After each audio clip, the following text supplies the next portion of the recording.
Buenos días. Agradezco a ACDE la invitación de que he sido objeto. Felicito por el motivo de esta reunión. Y frente a un auditorio ante el cual no estoy muy acostumbrado a hablar, me asaltaban varias preguntas. Y quizá la que sintetiza, la que más me preocupaba era ¿cuál es la idea o la expectativa que pueden llegar a tener los empresarios de los jueces? Se me ocurrió que una posible línea de respuesta podría ir en una cuádruple dimensión: una justicia eficiente, una justicia honesta, una justicia proactiva y una justicia justa. Voy a desarrollar brevemente en este tiránico tiempo que se me ha concedido estas cuatro ideas. Justicia eficiente. Si uno observa las estadísticas de la Secretaría de la Corte Suprema de 2012, en este momento se está elaborando 2013, uno advierte que ingresaron a la Corte Suprema de Justicia 726.144 causas en ese año. Se resolvieron 589.813 y el saldo negativo es de 136.331 y los expedientes en trámite casi alcanzan los 3 millones para toda la justicia federal y nacional en la República. Si pensamos en la jurisdicción de Salta y Jujuy, de la cual yo provengo, los 5 juzgados de instrucción, 2 en Salta, 2 en Jujuy, 1 en Orán, tenían 78.500 causas en 2012 y al finalizar el año 88.763. Es decir, que el saldo negativo era de 10.538.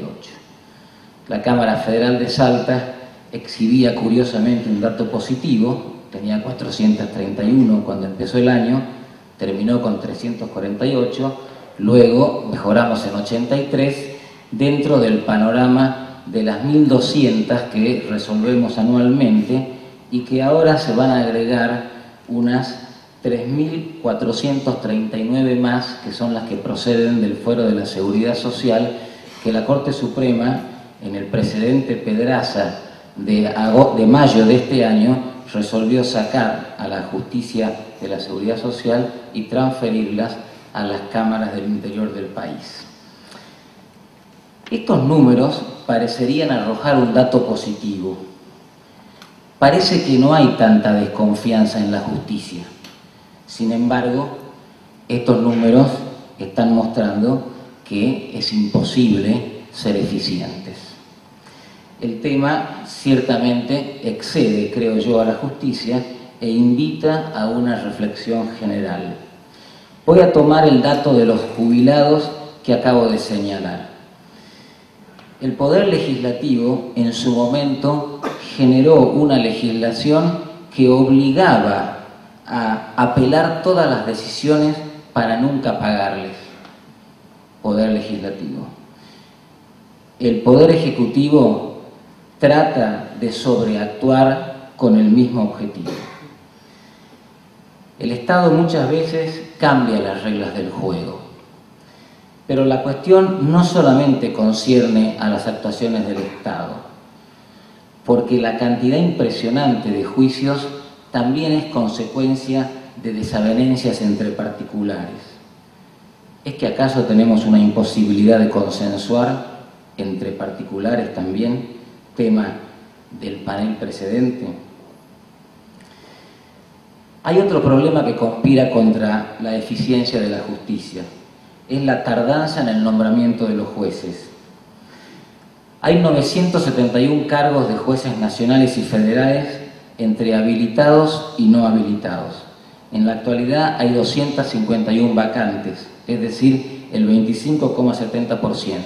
En el caso de la jurisdicción de Salta y Jujuy, esas vacantes alcanzan el 50%. Un juez subrogante que tiene que trabajar en más de un juzgado conspira contra una justicia eficiente. Si quien está subrogando es un secretario que carece de estabilidad, también. El Consejo de la Magistratura tiene 58 concursos para cumplir 134 vacantes, el Poder Ejecutivo tiene 27 ternas para nombrar y el Senado de la Nación tiene 23 pliegos en la actualidad. Reflexión. Hay demoras palpables en el Consejo de la Magistratura, que es un órgano colegiado que está integrado por el Poder Ejecutivo, el Poder Legislativo, mayoría y minoría, el Poder Judicial, abogados de la matrícula y un académico. De nuevo, parece que el problema atraviesa nuevamente a la sociedad en su conjunto. Segundo tema, justicia honesta. Acá volvemos a las virtudes ciudadanas, tópico clásico de la teoría política. Creo que una vía posible para lograr una justicia honesta es desarrollar un régimen de ingreso riguroso. La reciente ley de democratización de la justicia del año pasado prevé el ingreso a través de concurso en los 3 estamentos que conciernen a la justicia. La Corte Suprema comenzó a reglamentar la normativa. Se inscribieron 160.000 aspirantes en toda la República. Reflexión. Tragedia respecto del no acceso a las fuentes laborales. Recurrencia al Estado, en este caso nacional, para conseguir un puesto de trabajo. Crisis coyuntural o sustantiva del sector privado. De nuevo, creo que la pregunta es genérica y la tardanza en la reglamentación de la normativa vinculada a la imposibilidad de presupuesto concierne a todos los sectores. El segundo aspecto crucial es el examen de ingreso para alcanzar la magistratura. Esta fue la clave de bóveda de la constitución del Consejo de la Magistratura en la reforma constitucional de 1994 y este fue, acaso, su único éxito. Nombrar los jueces a través de concursos genera una restricción superlativa en el acceso a los cargos.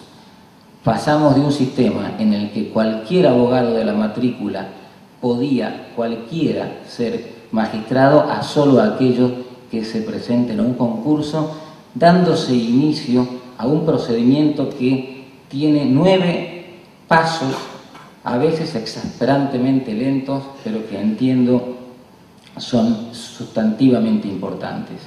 Una evaluación escrita, una evaluación de antecedentes, una entrevista con la comisión de selección, una entrevista con el Pleno del Consejo de la Magistratura, elevación de la terna al Poder Ejecutivo, publicitación de los currículums de los candidatos y apertura pública de impugnación a las mismas, remisión del pliego al Senado, publicitación en el Senado para la vía de impugnación también pública y finalmente el acuerdo.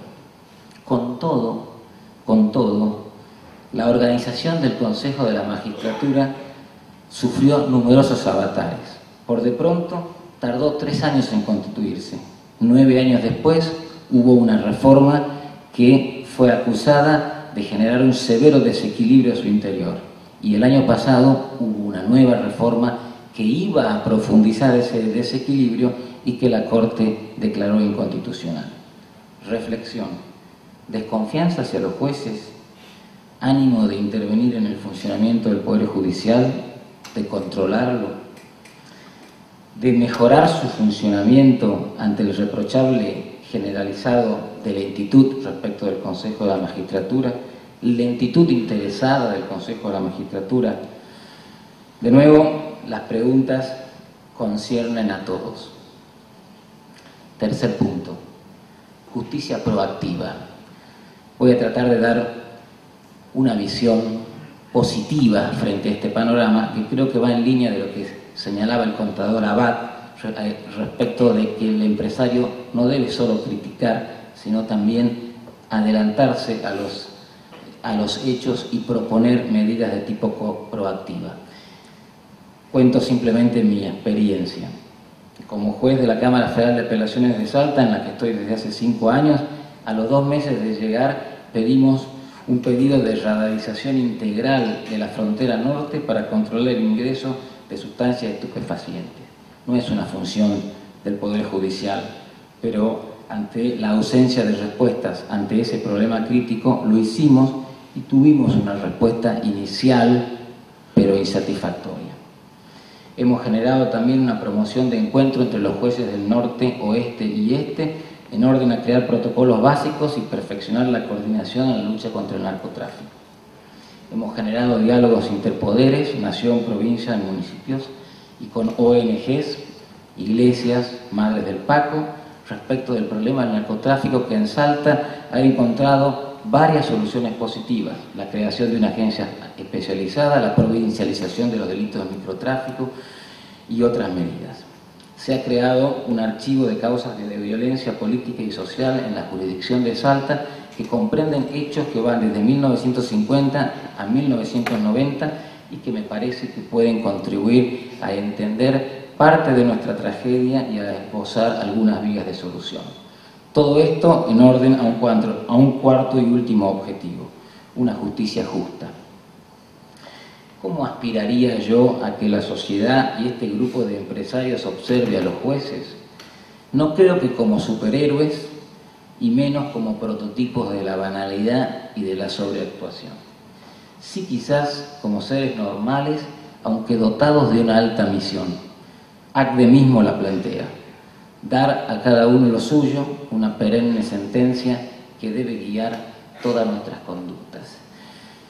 Voy a concluir con un filósofo, Salvatore Amato, que sugiere pensar la imposibilidad de la indiferencia ante el otro y al mismo tiempo, como espejo, la imposibilidad de la autosuficiencia personal. Necesitamos del otro y necesitamos del otro a través de una instancia dialógica. ¿Cuándo entonces obtenemos una sociedad perfectamente justa? Amato sugiere algunas prioridades teoréticas y éticas. Me permito leerlas. Las primeras, las teoréticas: es preferible el manejo de las leyes, garantismo, al manejo de los hombres, autoritarismo. En el vértice debe existir un equilibrio, división de poderes y no un desequilibrio, poder del más fuerte. La pregunta central tiene que ser: ¿quién tiene que ejercer el mando? Teoría de la fuerza. Sino, por el contrario, ¿cómo debe ejercerse el mando? Teoría de la Constitución. Lo segundo, los presupuestos éticos suponen que la persuasión, el diálogo, precede y condiciona la fuerza, el conflicto, porque el Estado solo es pensable a partir del dato mínimo del momento constituyente en el que el derecho a establecer el derecho debe entrañar un salto de calidad capaz de definir aquello que es independiente de todo arbitrio, ese consenso básico e innegociable. Leibniz lo expresó bella y justamente: los preceptos del derecho eterno, también llamado derecho natural, esos no son otra cosa que las leyes del estado óptimo. Muchas gracias.